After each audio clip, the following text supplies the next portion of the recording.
Welcome to the Authority File, the academic library podcast from Choice. Choice is a publishing division of the ACRL and the publisher of Choice Reviews and CC Advisor. This episode is brought to you by Credo. I'm Bill Mickey, the host of the podcast and the editorial director at Choice, and for this 4-episode series, my guests and I will be discussing how collaboration and information literacy factor into the first-year experience. These discussions are part of a longer series on the first-year experience that Credo is presenting along with Choice. Next month, we'll look at some of the other components that help make a successful first-year experience program. But right now, I'll be joined by Ray Pun, a doctoral student in educational leadership at California State University, Fresno, Lisa Janicki Hinchliffe, Professor Coordinator for Information Literacy Services and Instruction in the University Library at the University of Illinois at Urbana-Champaign, and Laura Cole, Director of Library Services at Bryant University. In this final episode of our 4-part series, my guests and I get tactical and talk about specific ways libraries can promote collaboration and build partnerships with student groups, teaching faculty, and a range of other stakeholders in the library community. All right, so I'd like to get into a little bit more of a tactical approach to some of the things we can be doing in terms of collaboration. And Ray, I guess to promote collaboration, sometimes you don't have to look any farther than your own library and your own teammates.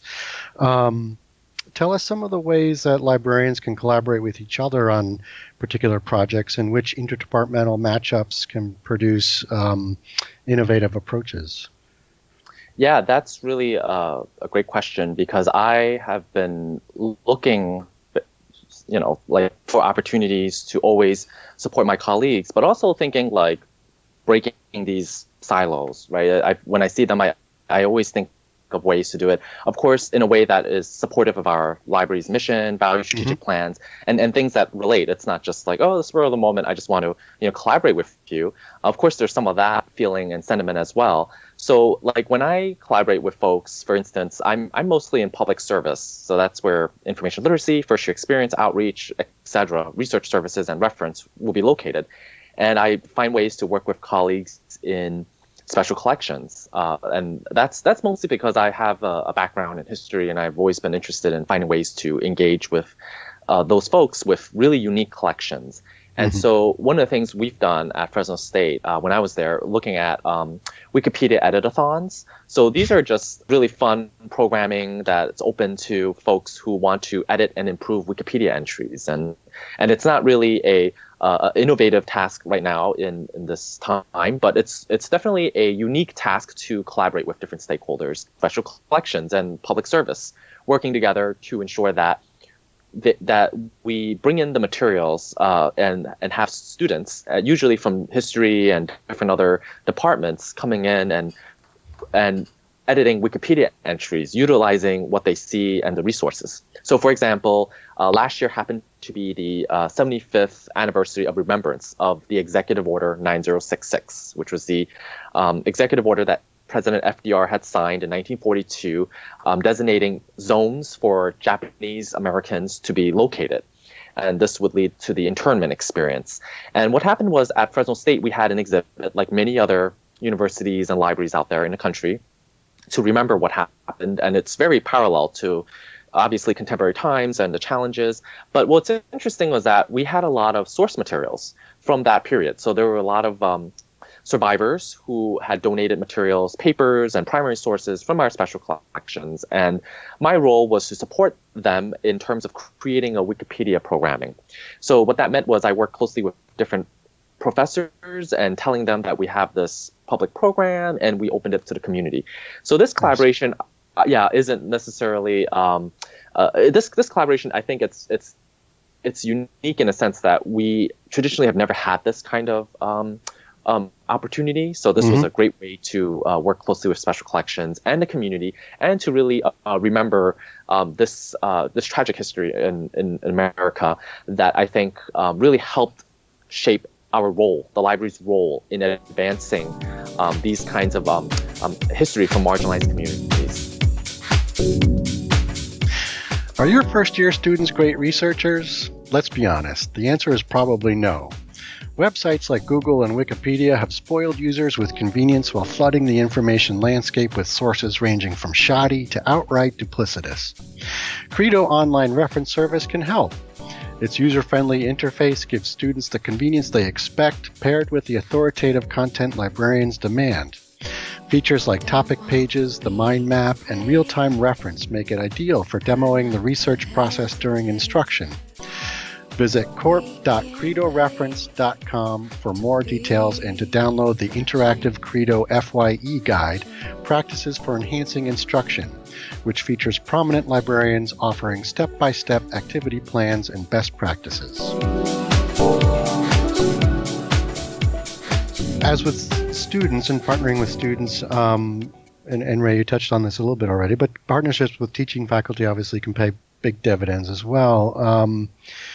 But I think librarians generally encounter faculty who don't or may not recognize the full value libraries can offer. What do you suppose faculty are missing, and where are these perceptions coming from? That is a great question. I think for many of us who are working closely with different student groups, I'll add this first, is that we have to really think ourselves not just quote unquote the authority, but more the enabler. So when I work with different groups of students, for instance, we have a allies for students with visual impairment. This was early on in my first year. I realized that talking to the advisor of that group, she had told me that nobody would ever, from the library, has ever spoken to them, and nobody would know like their sort of challenges, like what are they facing, and of course we have a services for students with disabilities located in the library, but it's not part of the library. It's a little bit disconnected in terms of organizationally, and so my role was to figure out, well, let me go to the student group and talk to them, and I came up with a lot of open questions. I sent them in advance. And they told me that they wish they had somebody from the library to speak with them from time to time. And the fact that I was able to do that gave them confidence that that they can also reach out to their faculty. I think a lot of them have had challenges, obviously, and they weren't able to advocate for some of their issues directly with the faculty because they're not used to talking to faculty about sharing their concerns and so forth. And then having someone reach out to them set this sort of example for them to reach out to their faculty or other people who may be sort of in authority. And so when I spoke to them, it gave them a lot of ideas that, we needed to update our elevator. We needed to stop doing these pop-up exhibits because a lot of them were injuring themselves because they just couldn't see that we had pop-up exhibits, things like that. And right. I think I was able to bring that communication to our library administration at the time, and also with our department, the students for services for students with disabilities. And that really brought in a lot of really great discussions for us that, when we approach student groups, we need to be mindful that we are mediating, but we also need to be sensitive to their issues, and that when we bring to certain departments, we could be more a stronger advocate for them that maybe teaching faculty might not be aware of, that we as librarians have this sort of instrumental way of engaging with students, because I think for me personally, I felt that I could just really support them in a way that is different, just being there, being present. Right. And so that's sort of my take on this question. Yeah, no, that's an excellent point. And Laura, I'm wondering, as you were sort of working with everyone else on the curriculum building aspects, if you ran into any of these kinds of perceptions from teaching faculty or not, perhaps, but was there any kind of re-educating that you needed to do as you were going through that back a few years ago?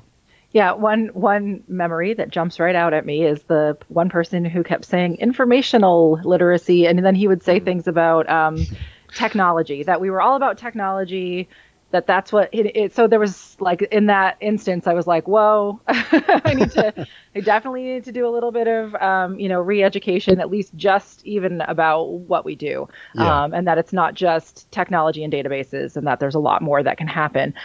So yeah, certainly, working with folks to re-educate.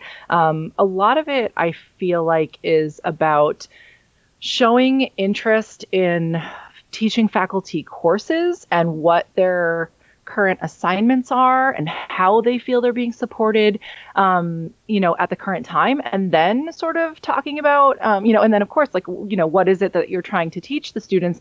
And then sort of going back from there and like having some, backward design sort of discussion about how the library can help support those kinds of things and how we can start to think about collaborating on assignments together, coming up with a lesson plan together. And that certainly happened, especially with our writing workshop course, which was the first one we had. And that was one where two librarians, myself and Maura Keating, a colleague of mine, got to be on the curriculum development of that particular course with the learning outcomes and everything. That was like fantastic, and worked out really well with those kinds of partnerships. But there are also those moments where, and I'm sure this has happened to probably every librarian who teaches, that it's hey, I'm going to a conference. Can you come and do your library session when I'm not going to be there? And so, talking with the faculty about that, it's really important that you're there, that you are engaging in the, in the workshop that we're doing with your students and things, so that those students can really see that you're buying into what we're coming and talking about as well. So I feel like it's been super important. Okay. One last question. I'm wondering how we might be able to go even further abroad into the community. What are some of the other collaborative opportunities that exist with organizations or groups that might be off campus? And Lisa, we'll start with you on this one. My library does a lot of sort of community engagement events, in part because some of our special collections sort of naturally lend themselves to a more public programming sort of approach. But I think some of the ones that have been most rewarding in my mind have been those that aren't about sort of reaching the community separate from the campus, but are about the library creating opportunities for the campus and the community to come together around a particular a programmatic activity. So we certainly see that with, one of my favorites, my colleague Sarah Christensen, and former grad student Nisha Moody, who put together our Human Library experience, which was the chance to make an appointment at this event to talk with somebody about their lived experience, and sort of bringing out the idea of human beings as information resources, but also pursuing with that sort of goals around multiculturalism and empathy and tolerance, in sort of an inquiry-based way. So very much an information literacy kind of activity, but a very non-traditional sort of one. So that's just one example where I have particularly enjoyed watching the community and the campus come together through a programmatic activity of the library. Excellent. And then Ray, what have you done or seen in that regard? Yeah, so I really enjoy listening to what Lisa was saying. For us, I work closely with the public library. As someone who has worked in the public library and collaborating with the academic library, I see that there's a lot of opportunities there. And for example, we had brought in the public library folks to register cards for new faculty, students, anybody really, during the Welcome Week time period when the semester just started. We do this to indicate and highlight our community partners. And also, this idea came from the fact that we have a Dream Success Center for supporting undocumented students at Fresno State. And so I talked to the coordinator at the time, and I was thinking, well, is there a way for those students to feel that they can go to the community, for instance, in the public library and access materials as well? And then it grew and it became more of a stronger and a greater partnership. And she really liked the idea. And then we started doing this semester, every beginning of the semester. And then from there on, we ended up building closely better relationships by going to their institution in a tour, and then they were coming to us. And we've even done a service learning project where we were funded from our institution to go out to the public libraries, send student technology assistants to teach technology workshops in these separate variety of public libraries to teach how to apply for jobs online, how to apply for healthcare, or how to find more information from the government relating to taxes, etc. And they were all in different languages too, like in Spanish, Hmong, Cambodian. And we had students who I recruited for this project who were embedded from the other courses to go out there.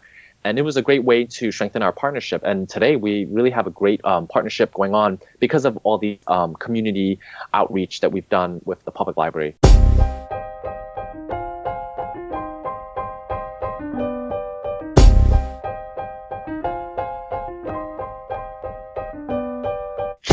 You just heard from Ray Pun, Lisa Janicki Hinchliffe, and Laura Cole.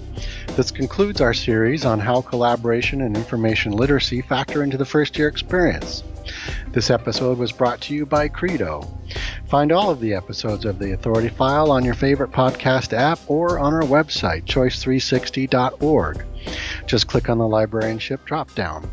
On choice360.org, you'll also find information on Choice's entire product platform, including Choice Reviews, CC Advisor, Choice Webinars, resources for college libraries, our white papers, and a whole lot more. A great way to keep up with the Authority File is to join the Choice Authority File Facebook group, which you can access via the Choice Reviews Facebook page.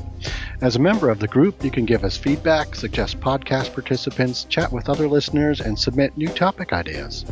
That's all for this week. Thanks for joining us.